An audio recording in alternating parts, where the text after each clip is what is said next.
এই তথ্যগত ভুলের কারণে সরকারকে এই রং মেসেজ দেওয়ার কারণে সরকার যে পলিসি মেক করেছে সেখানে আমরা ডিপ্রাইভ হয়েছি। ইপিবি এবং এনবিআর এর যে তথ্যগত ভুল সেটা কিন্তু বাংলাদেশ ব্যাংক বের করে দেখিয়ে দিয়েছে।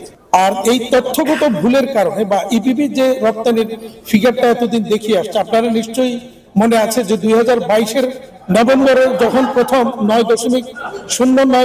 5.09 বিলিয়ন ডলারের রপ্তানি দেখায় ইপিবি, সেদিনই কিন্তু আমি প্রতিবাদ করে বলেছিলাম এই রপ্তানি আমরা করি নাই, কারা করেছে জানি না, আমাদের সাথে হিসাবে মিলে না, এবং কন্টিনিউয়াস এরপর থেকে কিন্তু আমি প্রতিবাদ করে গেছি।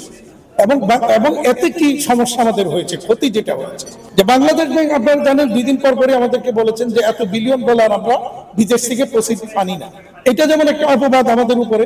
দ্বিতীয়ত হলো আরেকটা অপবাদ ছিল যে আমরা বিদেশে ডলার পাচার করে রাখছি। এই দুইটা অপবাদ। আর তৃতীয়ত হলো এই তথ্যগত ভুলের কারণে সরকারকে এই রং মেসেজ দেওয়ার কারণে সরকার যে পলিসি মেক করেছে সেখানে আমরা ডিপ্রাইভ হয়েছি।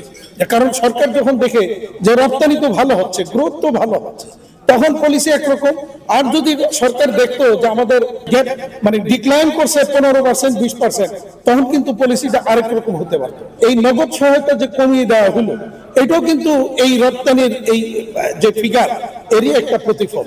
ইপিবি এবং এনবিআর বলতে পারে যে কেন তারা এই ফিগারটা এইভাবে ম্যানিপুলেট করেছে বা এইভাবে রং, যেমন এরকম বের হয়েছে যেটা আমরা জানতে পেরেছি যে একই এক্সপোর্ট 2বার 3বার পর্যন্ত এন্ট্রি হয়েছে অ্যাসেট কোটাতে, যেটা যারা এন্ট্রি করেছে সেটা তাদের তথ্য মানে ভুল করেছে তারা।